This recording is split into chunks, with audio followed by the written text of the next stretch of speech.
베드로후서 1장 1절에서 4절 말씀 함께 읽겠습니다. 시작. 예수 그리스도의 종이며 사도인 시몬 베드로는 우리 하나님과 구주 예수 그리스도의 의를 힘입어 동일하게 보배로운 믿음을 우리와 함께 받은 자들에게 편지하노니 하나님과 우리 주 예수를 알므로 은혜와 평강이 너에게 더욱 많을지어다. 그의 신기한 능력으로 생명과 경건에 속한 모든 것을 우리에게 주셨으니 이런 자기의 영광과 덕으로서 우리를 부르신 이를 알므로 말미암음이라. 이로써 그 보배롭고 지극히 큰 약속을 우리에게 주사 이 약속으로 말미암아 너희가 정욕 때문에 세상에서 썩어질 것을 피하여 신성한 성품에 참여하는 자가 되게 하려 하셨느니라. 아멘. 오늘은 믿음과 경건생활이라는 제목으로 말씀을 살펴보겠습니다. 이 베드로서 1장 1절에서 4절이 우리에게 얼마나 놀라운 믿음을 주셨는가를 알게 하시는 것 같습니다. 우리가 어떤 믿음을 가졌는지, 그 믿음이 어떤 가치가 있는 믿음인지, 어떤 경건생활을 우리가 하고 있는지 알 수 있는 참으로 귀한 말씀이라고 생각이 됩니다. 그래서 저는 이런 생각이 들었습니다. 이 말씀이 하늘의 보물 창고를 지금 열어주시는 시간이구나 하는 생각이 들었습니다. 보물 창고를 우리가 지금 열고 있습니다. 보배로운이라는 말씀이 나옵니다. 자, 우리 신앙생활에 있어서 중요한 두 가지가 있다면 그것은 첫째 믿음과 경건생활, 이 두 가지라고 생각이 됩니다. 믿음과 경건생활, 이것은 서로 밀접한 관계가 있고 떼어놓을 수 없는 단어라고 생각이 됩니다. 어떤 사람들은 믿음이 더 중요해, 믿음에 몰두하는 사람이 있는가 하면 어떤 사람은 경건생활이 중요해 하고 경건생활에 치중하는 사람들이 있습니다. 그런데 그러한 것들이 잘못된 것을 우리가 성경에 이스라엘 백성들의 유대인들의 예를 들어서 보면 또 알 수가 있습니다. 바리새인들이 어떤 모습이었어요? 그들은 경건생활을 굉장히 중요했어요. 그래서 율법에 철저히 순종하는 그런 삶을 살았습니다. 근데 예수님께서는 그들을 보고 뭐라고 그랬어요? 회칠한 무덤이다 그랬어요. 회칠한 무덤. 회칠한 무덤이 뭐죠? 무덤을 하얀 페인트로 깨끗하게 칠했어요. 무덤을 깨끗해요. 겉에서 보면 무덤이 굉장히 들어가서 살고 싶을 정도로 깨끗해요. 들어가면 뭐가 있죠? 썩은 시체 뼈조각들이 있는 거예요. 속은 더러운데 겉은 깨끗한 것. 이것이 이 경건생활만 주장하는 사람들의 모습이다. 즉 외적으로는 깨끗해도 내적도 깨끗해야 되는데 내적으로는 더럽다라고 하는 것을 말씀하고 있는 것입니다. 그래서 이 믿음과 경건생활, 이 두 가지는 굉장히 둘 다 중요해요. 그래서 마치 이런 비유를 우리가 할 수 있습니다. 이 아치를 이렇게 보면은 아치는 양쪽 기둥이 같이 올라가서 이렇게 이어져서 둘이 서로 기댈 수 있어야 합니다. 그래서 그런 아치가 한쪽만 잘 세워지고 한쪽은 허물어지면 안 되겠죠. 양쪽이 다 굳건히 서야 됩니다. 그리고 이 믿음과 경건 생활을 우리는 또 건축물에 비유할 수 있어요. 건축에는 기초가 튼튼해야 됩니다. 기초가 튼튼하고 그 다음에 거기에 상부 구조를 세우죠. 그럼 믿음이 중요하다라는 경건 생활은 중요하지 않다 하면서 기초만 닦아놓은 사람은 그 집에서 어떻게 살죠? 폭풍이 몰아치면 어떻게 피하죠? 피할 데가 없는 거예요. 근데 나는 건축물이 중요하다, 아름답게 보기가 좋아야 된다 하고 기초는 허술하게 하고 건축만 튼튼하게 하면 그 사람은 또 폭풍이 몰아치면 그 집이 무너져 버립니다. 이와 같이 믿음과 경건생활은 둘 다 중요하다 하는 것을 우리가 알 수가 있습니다. 그리고 태양이 쫙 빛을 비춰줍니다. 모든 식물들이 태양의 빛을 받고 자랍니다. 태양이 밝은 빛을 비추는데 거기에 만약에 열기가 없다면, 따뜻한 열기가 포함되지 않은 빛만 있다면 어떻게 되겠어요? 그러면 모든 생물들이 살 수가 없을 것입니다. 이와 같이 믿음과 경건 생활은 둘 다 중요한 부분을 차지하고 있다라고 하는 것을 우리가 보게 됩니다. 그래서 오늘 베드로후서 1장 1절에서 4절 말씀을 통해서 첫째, 믿음의 성격과 기원에 대해서 살펴볼 것입니다. 그리고 둘째로 경건한 생활의 성격과 기원에 대해서 살펴보기로 하겠습니다. 먼저 1절을 다시 한번 읽어보겠습니다. 시작. 예수 그리스도의 종과 사도인 시몬 베드로는 우리 하나님과 구주 예수 그리스도의 의를 힘입어 동일하게 보배로운 믿음을 우리와 같은 받은 자들에게 편지하노니. 자, 1절은 믿음에 관한 말씀입니다.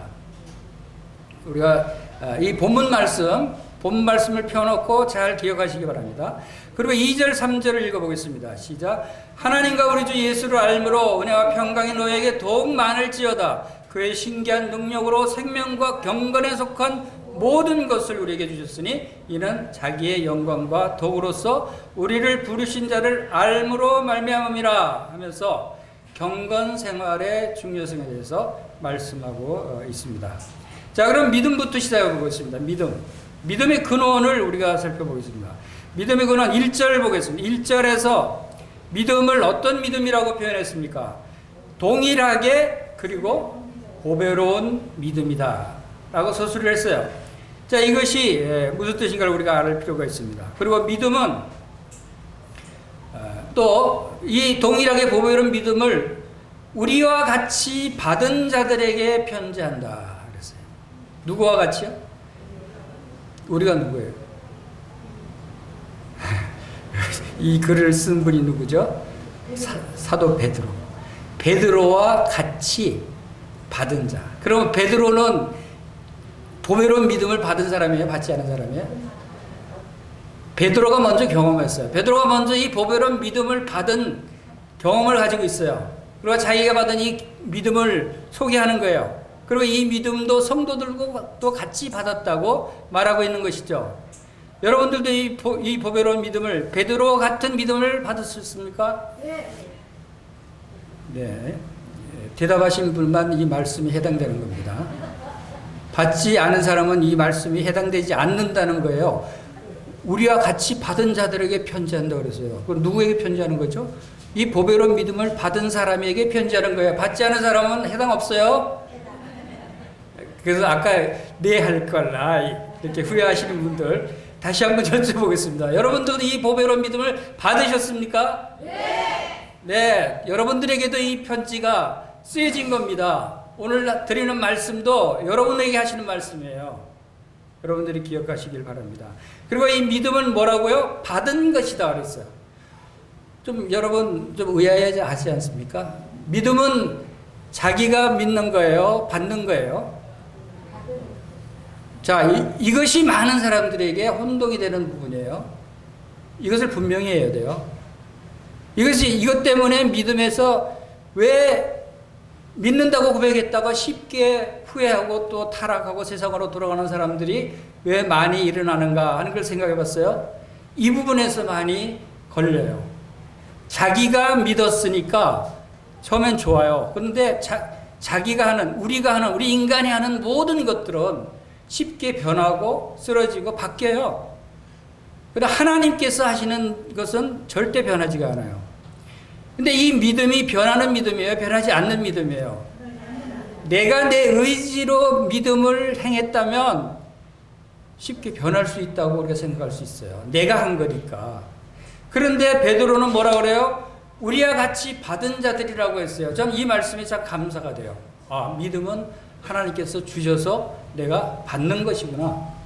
여러분 꼭 기억하시기 바랍니다. 믿음은 여러분이 믿는 게 아니에요. 하나님께서 주셔서 받은 것입니다. 이것이 이 말씀의 아주 중요한 부분입니다. 그리고 믿음은 우리가 어떤 교육을 받아서 열심히 성경 공부를 해서 믿음이 생겨나는 것이 아니라는 거예요. 믿음은 또 부모님이 믿음이 좋으시니까 그 믿음을 본받아서 나도 물려받았어? 아니에요. 그런 것이 믿음을 또 내가 자꾸 열심히 노력해서 발전시켜 나가는 것 아니에요. 믿음은 그런 것이 아니라는 거예요. 믿음은 베드로가 말한 것처럼 우리와 같이 받은 자들에게 편지하는 거예요. 여러분 가운데 만약에 내가 믿었다, 내가 믿음을 가졌어 하는 사람은 이 편지에 해당 없는 거예요. 베드로같이 믿음을 하나님께로부터 받은 사람들이 이 말씀에 해당되는 것입니다. 우리 에베소서 2장, 여기 본문 말씀 접어두고 에베소서 2장 8절을 보겠습니다. 에베소서 2장 8절에 보면 다 같이 읽어보겠습니다. 시작. 너희는 그 은혜에 의하여 믿음으로 말미암아 구원을 받았으니 이것은 너희에게서 난 것이 아니요 하나님의 선물이라. 행위에서 난 것이 아니니 이는 누구든지 자랑하지 못하게 함이라. 너무나 잘하는 말씀이에요. 그렇죠? 자, 이 말씀이 왜 중요한가 하면 여기서 구원을 주었어요? 받았어요? 너희가 은혜에 의하여 믿음으로 말미암아 구원을 받았다 그랬어요. 자, 받았다는 단어를 중요하게 지금 생각하십니다. 여러분이 믿음을 받았다 그랬죠? 여기 구원은 뭐라 그랬어요? 구원도 받았다고 말씀하셔요. 여러분 구원 받는 거예요. 하나님이 우리를 구원을 주셔서 그러니까 이것은 너에게서 난 것이 아니요 하나님의 선물이니라 그랬어요. 그렇죠? 그런데 이 구원은 어디서부터 왔어요? 여기 이 말씀에서 그 앞에 믿음으로 말미암아 구원을 받았다. 믿음으로. 믿음이 구원을 주게 했다는 거죠. 믿음 때문에 구원을 받은 거예요. 그렇죠? 그럼 이 믿음은 어디서 왔어요? 그 앞에 뭐라고 써졌어요? 너희는 은혜에 의하여 믿음으로. 이것은 뭐예요? 믿음은 어디서부터 왔어요? 은혜로부터 왔어요. 하나님의 은혜 때문에 은혜로 믿음을 주셨다는 거예요. 은혜도 하나님이 주시는 거죠. 은혜는. 믿음도 하나님이 주시는 거죠. 구원도 하나님이 주셨어요. 그래서 이것은 너에게서 난 것이 아니고 하나님의 선물이다 라고 하시는 거예요. 이 선물은 은혜도 해당되고 믿음도 해당되고 구원도 해당돼요. 그래서 우리 행위에서 난 것이 아니라 그랬어요. 누구든지 자랑하지 못하게 하기 위해서. 그래서 믿음이 인간의 행동이긴 하지만 하나님의 사역이라는 사실을 우리가 잊어서는 안 된다는 것입니다. 그래서 로마서 10장 9절에서는 네가 만일 네 입으로 예수를 주로 시인하며 또 하나님께서 그를 죽은 자 가운데 살리신 것을 네 마음에 믿으면 구원을 받으리라. 그리고 사람이 마음으로 믿어 의에 이르고 입으로 시인하여 구원에 이르느니라 라고 했어요. 자, 이 말씀을 보면 우리가 믿는 거예요. 그렇죠?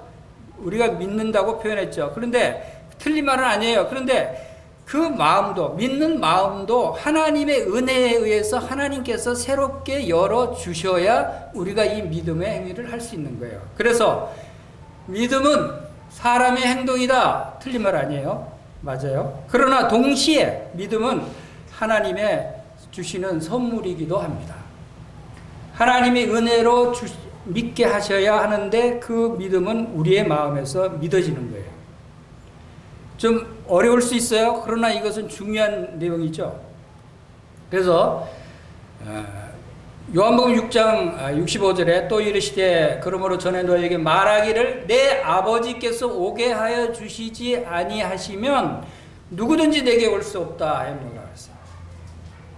아버지께서 내게 오게 하시지 않으면 아무도 올 수 없어요. 자기가 아무리 내가 믿어야지. 내가 믿어. 자기 의지로 믿어. 나는 믿어.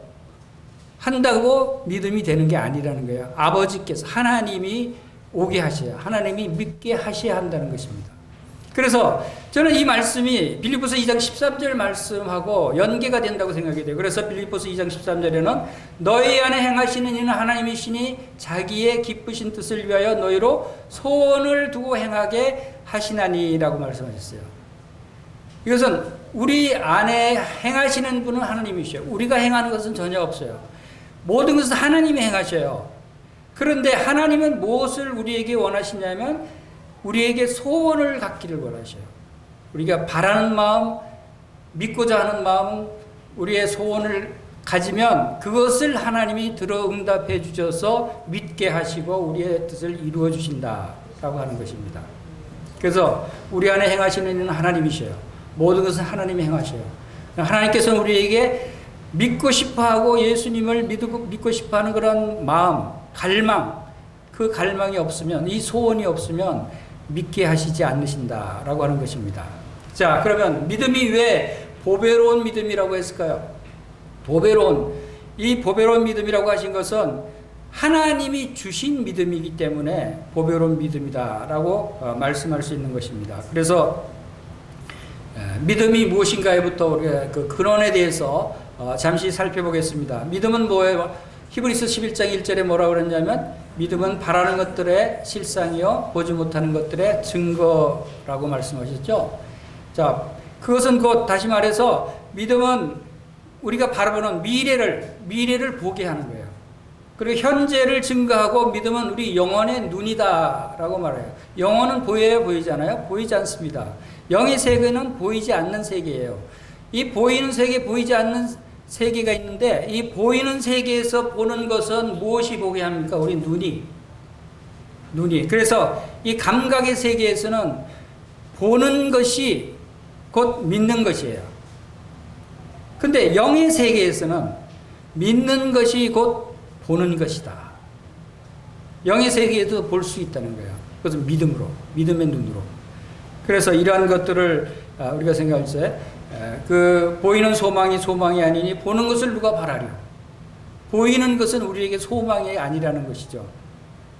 이런 말씀들을 우리가 기억하면서 자, 믿음의 목적, 왜 믿음을 가져야 하는가? 믿음의 목적이라고 할 수 있는 부분이 있어요.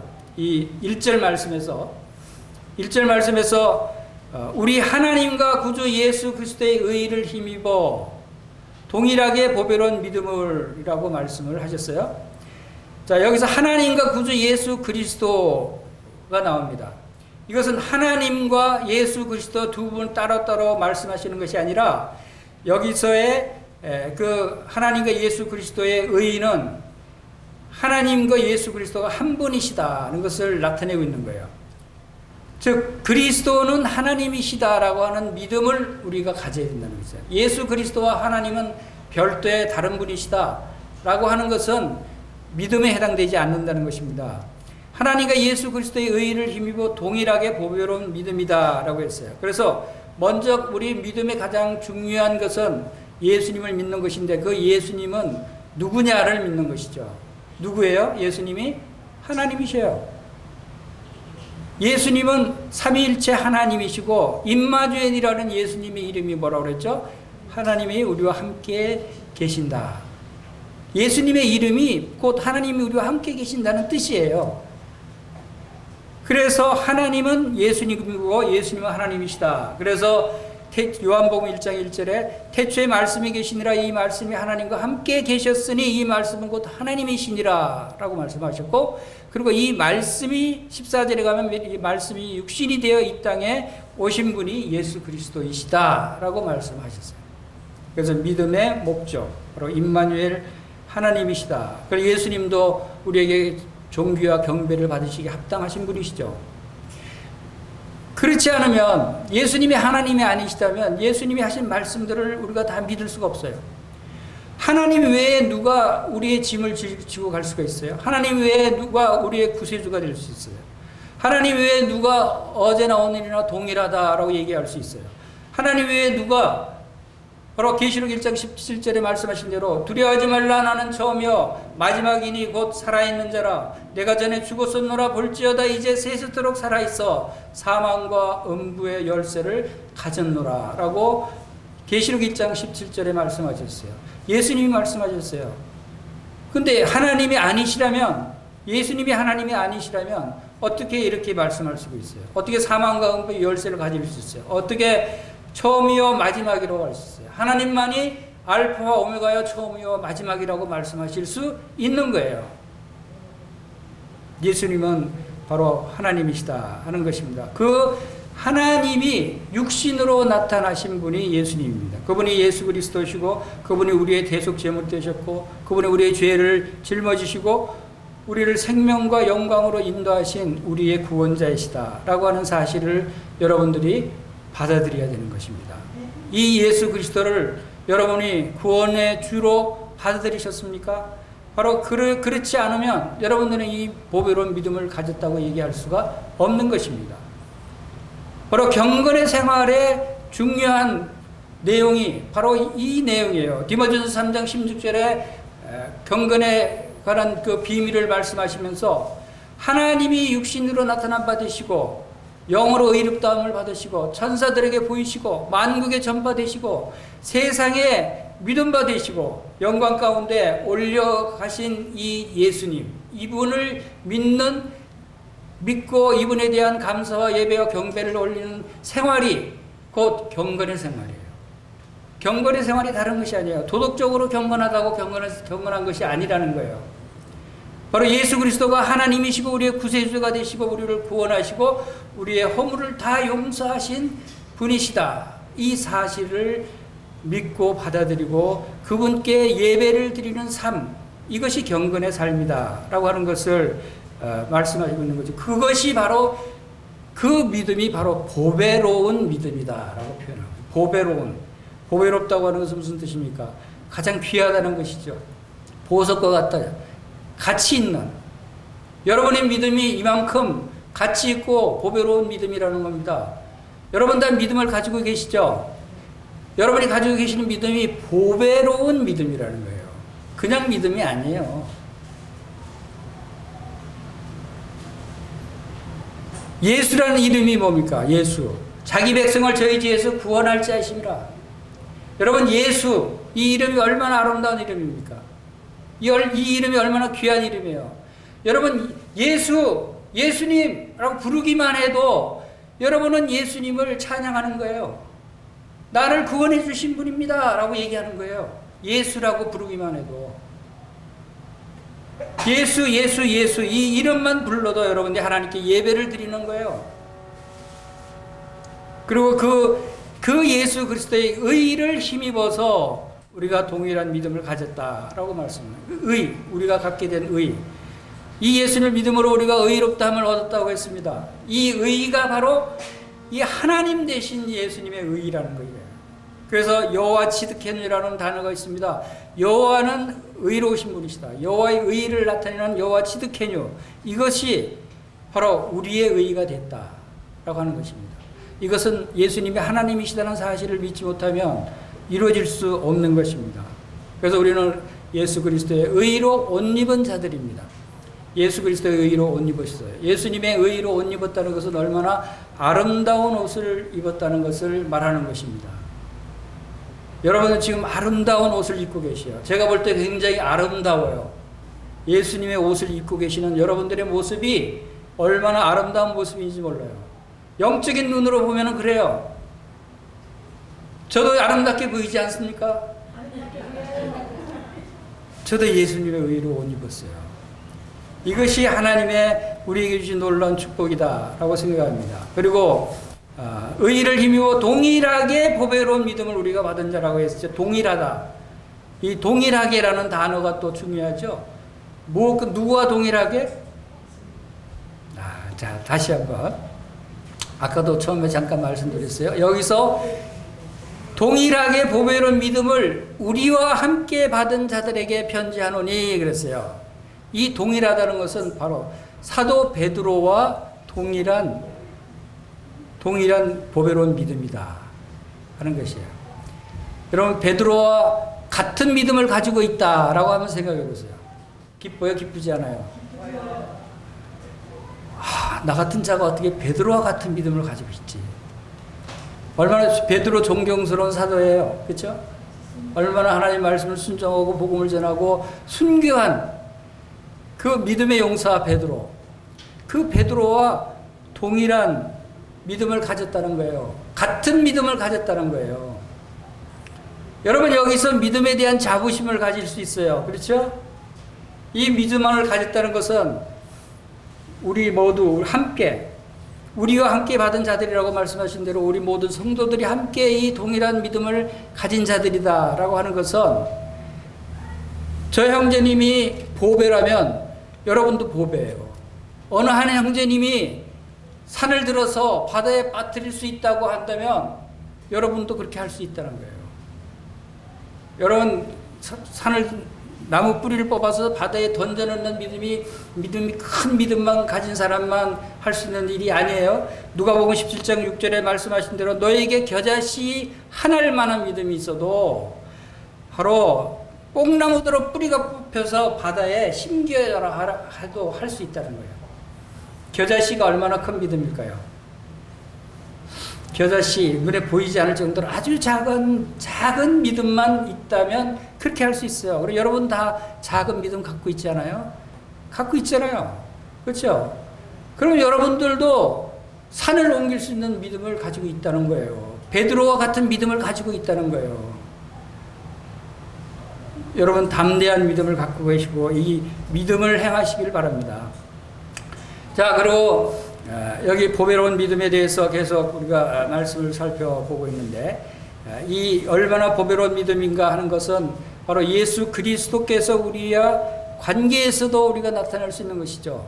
예수 그리스도를 믿는 믿음인데 보배롭다고 하지 않을 수가 없어요. 왜냐하면 예수님은 어떤 분이에요? 고린도후서 4장 7절에 우리가 이 보배를 질그릇에 가졌으니 이는 심히 큰 능력이 하나님께 있고 우리에게 있지 아니함을 알게 하려 함이라고 그랬죠.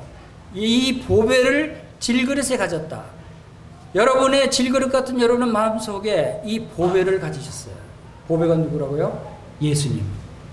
예수님을 여러분의 빛으로 받아서 가지고 있다. 그리고 예수 그리스도, 이 보배 대신 예수 그리스도의 피를 어떤 피라고 그래요? 보배로운 피라고 말하고 있어요. 오직 흠없고 점없는 어린 양 같은 그리스도의 보배로운 피로 된 것이라고 말씀하셨어요. 예수 그리스도는 보배로우신 분이고 예수 그리스도의 피도 보배로우신 분이에요. 예수 그리스도의 말씀도 보배로운 말씀이고 예수 그리스도의 약속도 보배로운 약속이 되지 않겠어요? 다 보배로운 것들이에요. 여러분 이 보배로운 믿음을 갖고 있다고 하는 사실을 기억하면서 하나님께 감사드리기 바랍니다. 자, 우리 본문 말씀 2절 3절을 다시 들어가 보겠습니다. 본문 말씀 2절 3절을 보겠습니다. 하나님과 우리 주 예수를 알므로 은혜와 평강이 너에게 더욱 많을지어다. 그의 신기한 능력으로 생명과 경건에 속한 모든 것을 우리에게 주셨으니 이는 자기의 영광과 덕으로서 우리를 부르신 자를 알므로 말미암음이라. 여러분 은혜와 평강을 더욱 많이 받으려면 어떻게 해야 된다고요? 하나님과 우리 주 예수를 알므로. 여러분 은혜와 평강을 더 많이 받고 싶으면 하나님 대신 예수 그리스도를 더 많이 알게 되시길 바랍니다. 알면 알수록 더 많이 은혜와 평강을 받게 된다는 거예요. 그리고 3절에서 우리를 부르신 하나님을 알므로 무엇을 얻는다고요?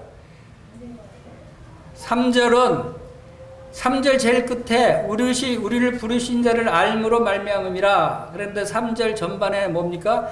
그의 신기한 능력으로 생명과 경건에 속한 모든 것을 우리에게 주셨다. 이것은 우리를 부르신 자를 알므로 말미암음이다 그랬어요. 다시 쉽게 얘기하면 우리를 부르신 하나님 대신 예수 그리스도를 알면 알수록 우리는 그 신기한 능력으로 생명과 경건에 속한 모든 것을 받는다는 거예요. 그래서 여기서 생명과 경건이라는 단어가 나오는데 생명 부분을 간단하게 살펴보겠습니다. 자, 생명, 신령한 생명의 기초와 근원 우리가 살펴보면 이 생명은 하나님의 본질적인 속성이에요. 생명을 주고 안 주고는 하나님의 본질적인 속성이다 라고 하는 것입니다. 구원하고 멸망시키고 사망과 음부의 열쇠를 가지신 분은 하나님 예수 그리스도시다 라고 하는 것을 우리가 알았습니다. 바로 이 예수님이 이러한 생명을 주시는 분이신 것을 우리가 기록에서 어떻게 볼 수 있냐면 예수님께서 죽어서 무덤에 갇힌 나흘이나 돼서 썩은 냄새가 나는 나사로에게 나사로야 나오너라 그랬어요.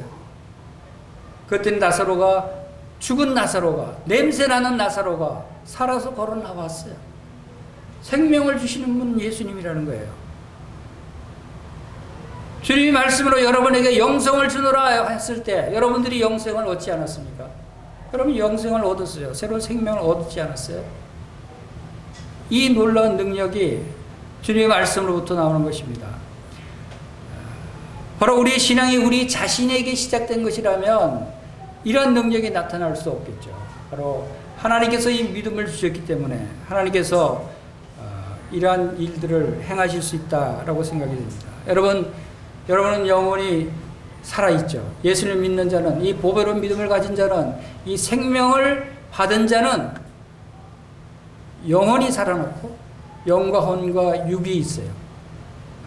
이것은 바로 하나님의 신기한 능력으로 우리에게 주시는 하나님의 사역이에요. 우리에게 영을 주셨다. 영을 살려주셨다. 우리에게 영이 있다고 하는 것은 이 하나님의 신기한 능력으로부터 온 것이다 하는 것입니다. 그래서 이 신기한 능력이라는 단어가 여기 나오죠. 신기한 능력. 여러분, 이 신기한 능력, 이거 참 좋은 말씀 아니에요? 얼마나 신기합니까? 이 신기한 능력이라는 단어가 엄청난 내용을 포함하고 있어요. 이것은 창조 때 사용하셨던 하나님의 신기한 능력이시다라고 하는 것으로 알 수 있어요. 하나님이 이 우주 만물을 운행하시고 별들을 운행하시고 우리 지구와 모든 천체들을 운행하시는 이 능력 또한 이 신기한 능력으로부터 나온 것이다 라고 하는 것을 우리가 알 수 있습니다. 히브리서 1장 3절에 이는 하나님의 영광의 광채시여 그 본체의 형상이시라. 그의 능력의 말씀으로 만물을 붙드시며 라고 하는 말씀이 있어요. 능력의 말씀으로 만물을 지금 붙들고 계시는 것이 우주 만물을 붙들고 계시는 거예요. 여러분, 우리나라도 이제 달에 위성을 쏘아 올렸어요. 달을 탐색하는 탐사선을 쏘아 올렸어요. 놀랍죠? 근데 어떻게 그 탐사선이 어떻게 달까지 가서 탐사할 수 있게 달까지 도달할 수 있겠어요? 이것은 무엇을 의미하냐면 지구와 달이 얼마나 정확한 궤도로 정확한 시간에 돌고 있느냐 하는 것을 말해주고 있는 거예요. 만약에 그 시간과 또 궤도가 정확하지가 않다면 조금이라도 착오가 있으면 탐사선을 쌓아 올려서 거기에 도달할 수가 없어요. 계산이 안 나오는 거예요. 탐사선이 언제 발사해서 얼마를 가서 어느 위치에 가서 방향을 어떻게 바꾸고 하는 이 정확한 계산을 하기 위해서는 이 달의 공전 궤도, 지구의 자전, 달 공전, 태양의 공전, 은하의 공전, 이 모든 것이 정확하게 계산이 돼야 그 계산에 따라서 딱 달에 도착할 수가 있는 거예요. 왜냐하면 지구가 돌죠. 돌면서 움직이는데 달이 또 지구를 돌아요. 또 이 지구가 태양을 돌아요. 태양은 또 은하계를 돌아요. 전체가 막 돌고 하는 그러한 상황에 정확하게 거기에 도달한다는 것은 이런 궤도 운행이 정확한 시간과 궤도에 따라서 한 치 오차도 없이 지금 정확하게 돌고 있기 때문에 그 계산이 가능하다라고 하는 것을 알 수 있어요. 이것은 누가 계산해요? 누가 이렇게 돌리고 있어요? 하나님의 신기한 능력이에요. 하나님의 신기한 능력이 아니면 어떻게 그렇게 정확하게 수천 년, 수백 년, 수천 년 동안 동일한 궤도로 돌 수 있겠어요? 하나님이 없으면 이렇게 불가능한 거예요. 이것을 생각하면 이 신기한 능력이 얼마나 놀라운 능력인가. 이 신기한 능력으로 무엇을 우리에게 주셨어요? 생명과 경건에 속한 모든 것을 우리에게 주셨다는 거예요. 이 신기한 능력으로. 이 신기한 능력은 우리를 구원해서 그리스도인으로 거듭나게 하는 것도 이 신기한 능력이에요. 이 신기한 능력은 우리를 새로운 피조물로 창조한 것도 이 신기한 능력이에요. 이 신기한 능력이 바로 새로운 창조의 능력이다. 이것이 바로 하나님의 능력이고 성령의 능력이고 이 말씀의 능력이다 라고 하는 것을 우리가 믿을 수 있는 것입니다. 할렐루야. 이것이 얼마나 놀라운 말씀입니까? 그 다음에 경건은 무엇입니까? 경건에 대해서 생명과 경건에 관한 모든 것을 주셨다고 그랬어요. 그리고 우리가 경건의 생활을 해야 할 것을 말씀하고 있어요. 3절에서 그의 신기한 능력으로 생명과 경건에 속한 모든 것을 우리에게 주셨으니 라고 하셨어요. 이 경건이라고 하는 단어는 원어로는 유세비에이라는 단어입니다. 이것은 신앙심이 깊다. 하나님을 경외한다. 하나님을 예배한다 라고 하는 의미입니다. 도덕적인 일반 사람들이 경건함에 대해서 생각하는 도덕적인 경건을 얘기하는데 그것과는 성경적인 경건은 달라요. 이것은 하나님에 대한 신앙심이에요.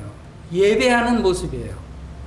그래서 믿지 않는 사람들이 경건하다고 얘기하는 것 같고 믿는 사람들이 경건하다고 얘기하는 것은 차원이 다른 것입니다. 그렇기 때문에 디모데전서 3장 16절에서 경건의 비밀에 대해서 말씀하신 것이 그는 육신으로 나타난 바 되시고 영으로 의롭다하심을 받으시고 천사들에게 보이시고 만국에 전파되시고 세상의 믿음마 되시고 영광 가운데 올리오셨느니라 라고 경건의 비밀을 말씀하신 것은 바로 우리에게 행하신 신기한 능력으로 우리를 구원하시기 위해서 이 땅에 오셔서 십자가에서 우리의 모든 죄를 담당해 주시고 그리고 죽으신 지 사흘 만에 부활하셔서 하늘로 올라가신 예수 그리스도를 믿는 그 믿음 안에서 그분에 대한 감사와 예배와 경배를 올리는 이 모습이 경건의 모습이다 라고 하는 것입니다. 그래서 우리의 경건의 모습은 우리의 예배하는 삶의 모습이다 라고 얘기할 수 있는 것입니다. 그 다음에 3절에 또 어떤 단어들이 나옵니까? 영광과 덕으로서 우리를 부르신이라는 말씀이 나옵니다. 하나님 되신 예수 그리스도는 우리를 부르신 분이셔요. 근데 무엇으로 부르셨어요? 영광과 덕으로. 영광스러운 속성을 가지고 계신 분이시고, 그리고 덕이라고 한, 여기서 덕이라고 번역한 단어는 아레테라고 하는 단어인데, 이 단어는 원래 의미는 타고난 재능, 탁월, 뛰어남, 남자다운 용맹, 이런 의미를 가지고 있어요. 이것도 우리가 도덕적인 덕의 개념하고 달라요. 좀 더 깊은 의미를 가지고 있죠. 능력에 관련된 단어예요. 그래서 이 공동번역 성경책에는 영광과 덕을 영광과 능력이라고 번역을 했어요. 그래서 영광과 능력으로 우리를 부르신 하나님 예수 그리스도시다라고 하는 것을 말씀하십니다. 그래서 사도 베드로는 이 단어를 쓴 것은 베드로를 부르시고 이끄시고 구원하신 그 예수님은 영광과 능력으로 사도 베드로를 부르셨다는 것을 그는 경험을 했고 그것을 우리에게 편지로 전하고 있는 것입니다. 그리고 2절에서도 나와 있듯이 하나님과 우리 주 예수를 알므로 은혜와 평강이 더욱 많을지어다 라고 말씀했듯이 바로 예수 그리스도를 아는 것, 우리를 부르신 이를 아는 것, 더 많이 알수록 우리는 은혜와 평강이 더 많아진다 라고 하는 것을 볼 수가 있습니다. 우리가 예수 그리스도를 알므로 우리가 변화된 모습, 우리가 영광과 능력으로 우리를 변화시킨, 우리가 주님을 믿을 때 변화된 모습들을 생각하면 참으로 주님의 신기한 능력이 우리들에게도 나타난 것을 알 수가 있습니다. 그리고 성경에도 많은 사람들이 그러한 놀라운 변화를 받은 것을 우리가 볼 수가 있죠. 마태복음 11장에는 그 향유를 담은 옥합을 가지고서 깨뜨려서 예수님께 부어드리고 그 눈물로 예수님의 발을 씻기고 그 머리털로 예수님의 발을 닦은 그 여인 마리아였어요. 그 마리아의 모습을 통해서 우리가 알 수 있어요. 마리아는 창녀였어요. 많은 죄를 지은 여자였어요. 많은 죄 가운데 빠져있던 그가 예수님을 만나서 예수님의 말씀을 듣고 그는 회개하고 예수님을 믿게 된, 그래서 변화된 모습이 자신의 가장 귀한 것을 주님께 바치면서 눈물로 발을 씻겨드릴 수 있는 변화된 모습을 나타낸 것이 바로 이 마리아의 모습입니다.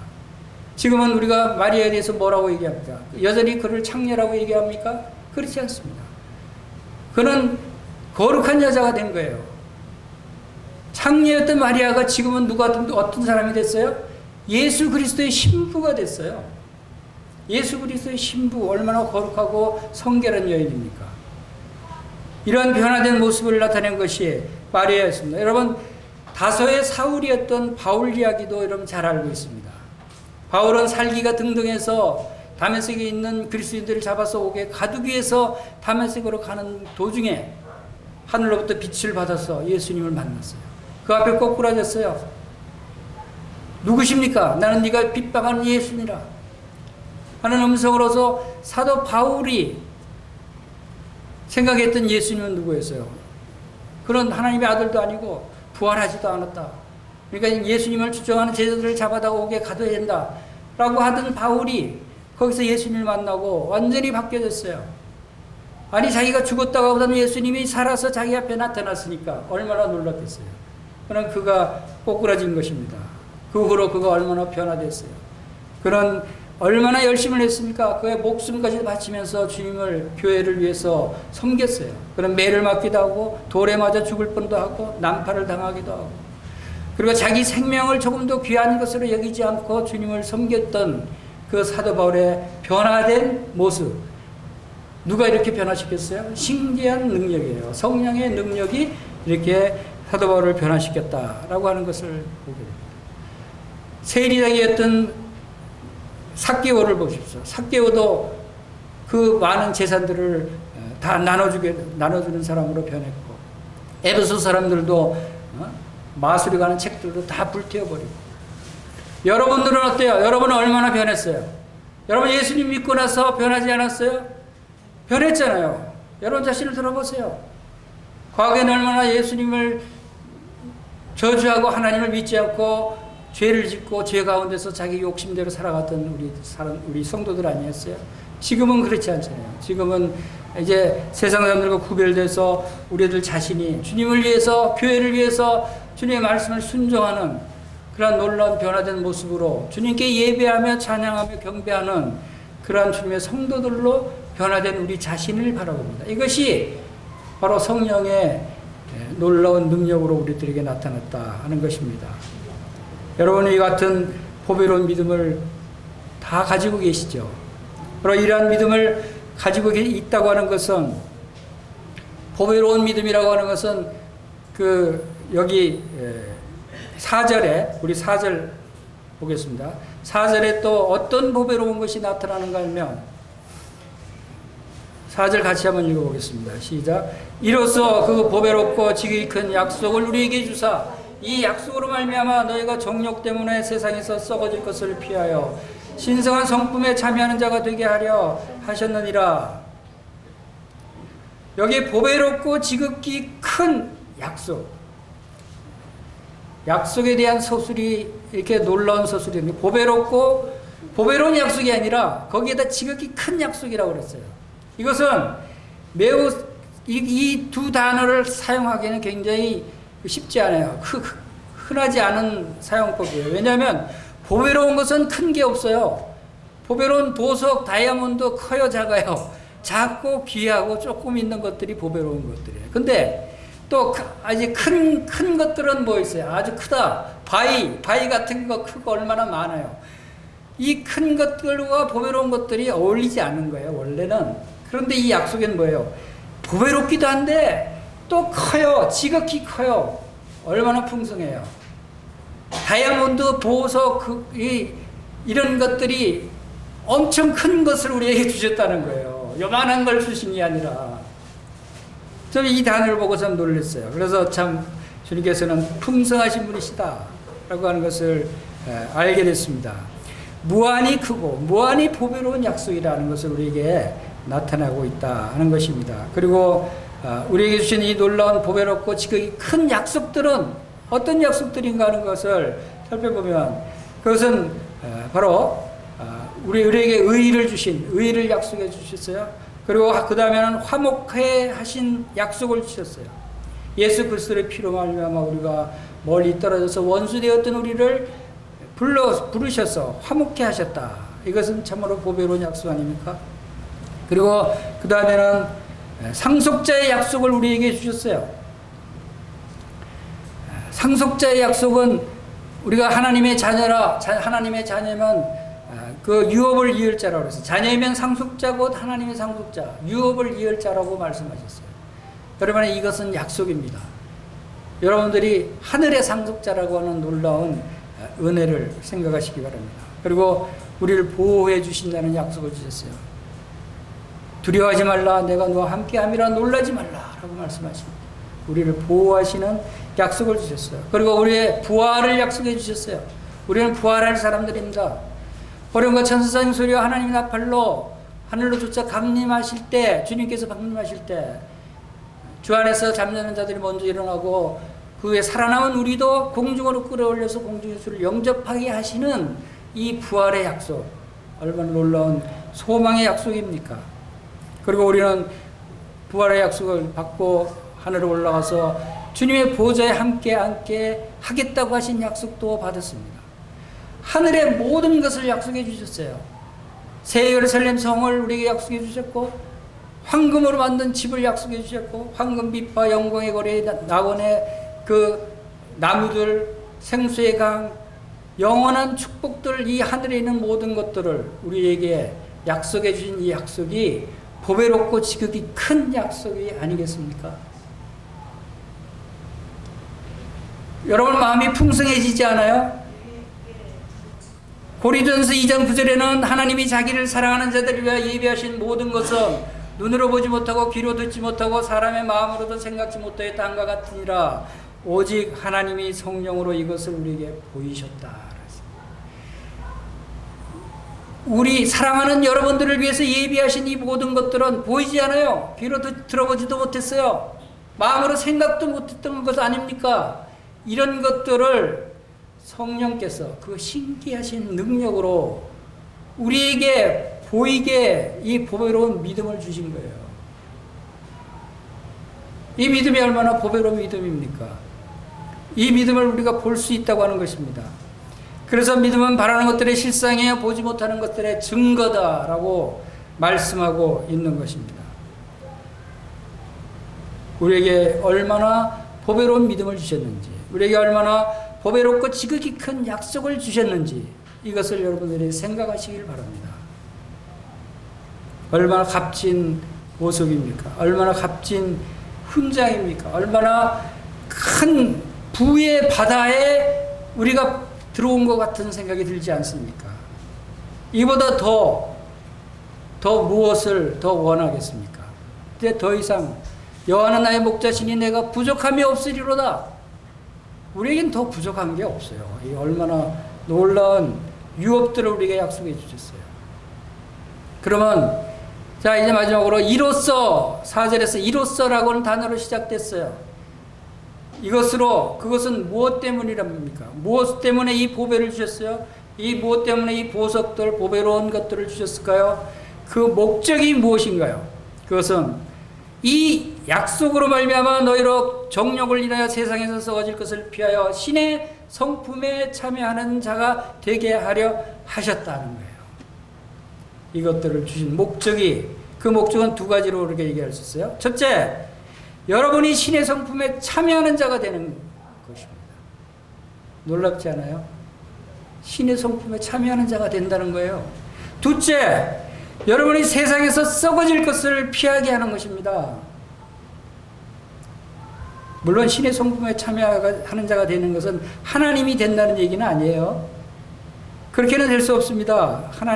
하나님의 그 본질에는 참여할 수가 없습니다. 그러나 하나님이 아담을 창조하셨듯이 또 우리의 그리스도인들을 새로운 피조물로 창조하셨듯이 우리를 새롭게 하나님의 형상을 따라 새롭게 변화시켜서 새로운 성품을 주셨다는 것을 의미합니다. 이 하나님의 성품은 뭡니까? 우리는 하나님은 사랑입니다. 그러면 우리도 사랑이 됩니다. 여러분 하나님이 사랑이시면 여러분들 사랑이 되시는 것입니다. 사랑하는 자는 하나님께서 낫다 그랬어요. 하나님은 진리이십니다. 그리고 여러분들도 진리가 되는 거예요. 여러분들도 거짓을 사랑하는 것이 아니고 진리를 사랑하는 자가 된 것입니다. 여러분은 선하십니다. 하나님이 선하시기 때문에 우리도 선한 사람들이 된 것이 아닙니까? 여러분에게 사랑이 있고 진리가 있고 선함이 있지 않습니까? 이것이 바로 하나님의 성품이라고 하는 것을 우리가 알 수가 있는 것입니다. 우리가 어떻게 그리스도의 거룩한 몸의 지체들이다라고 말씀할 수 있습니까? 어떻게 그리스도의 우리 교회가 여러분이 그리스도의 몸의 지체들이다라고 말할 수 있어요. 함부로 얘기할 수 없는 거예요. 바로 하나님의 성품에 참여한 자들이 아니면 이 말을 할 수가 없는 거예요. 왜냐하면 예수 그리스도의 몸이다 하면 예수 그리스도의 성품을 그대로 가졌다라고 하는 것입니다. 그래서 이는 너희가 죽었고 너희 생명이 그리스도와 함께 하나님 안에 감추어졌습니다 라고 말씀하시는 것입니다. 우리의 과거 옛사람은 죽었고 이제 새 사람이 이제 창조돼서 바로 하나님 안에 감추어져 있는 새로운 생명. 여러분 머리에 흐르는 피가 몸 지체에도 흐르지 않습니까? 동일한 피죠. 그럼 머리가 예수님이셔요. 우리 몸은 성도들이에요. 예수님과 우리는 동일한 피가 흐르고 있다는 겁니다. 영적으로 같은 성령이 흐르고 있다고 하는 것을 말하고 있지 않습니까? 이건 놀라운 진리예요. 우리가 이것을 깨닫지 못하고 있기 때문에 예수님은 멀리 계시는 분으로 나는 나대로 생각하고 행동하는 것이 되는 것입니다. 여러분, 우리는 그리스도의 신부라고 하는 사실을 여러분 생각해 보십시오.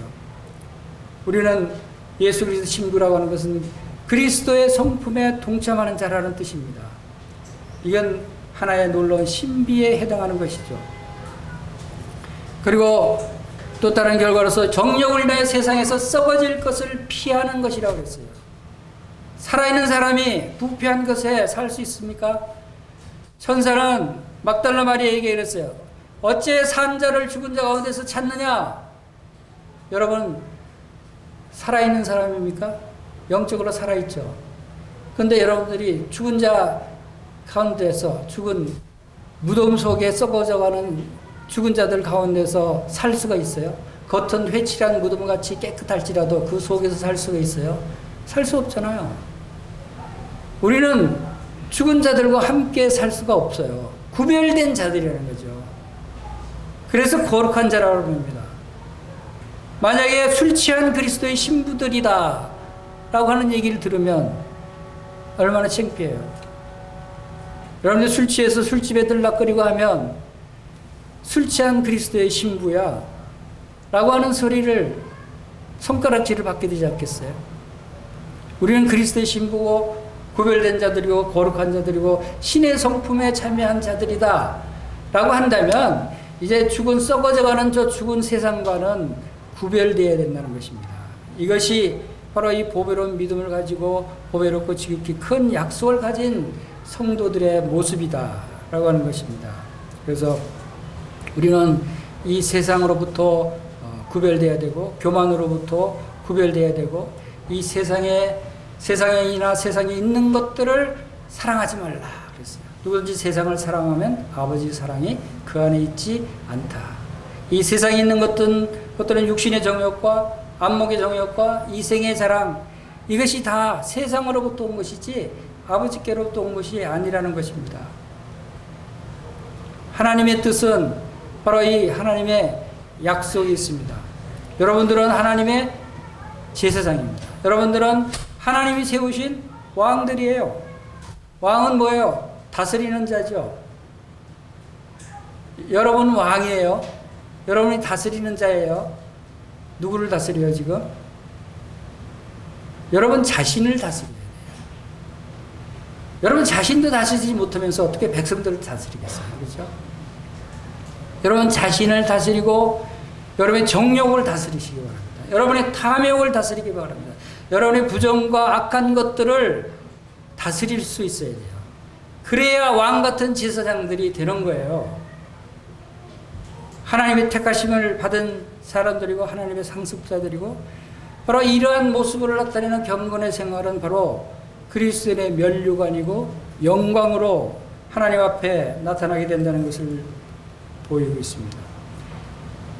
이제 마치겠습니다. 하나님 대신 예수 그리스도께서 여러분 모두에게 이 보배로운 믿음과 생명과 경건에 속한 모든 것을 풍성히 부어주시기를 기원합니다. 아멘. 마치겠습니다. 기도하겠습니다.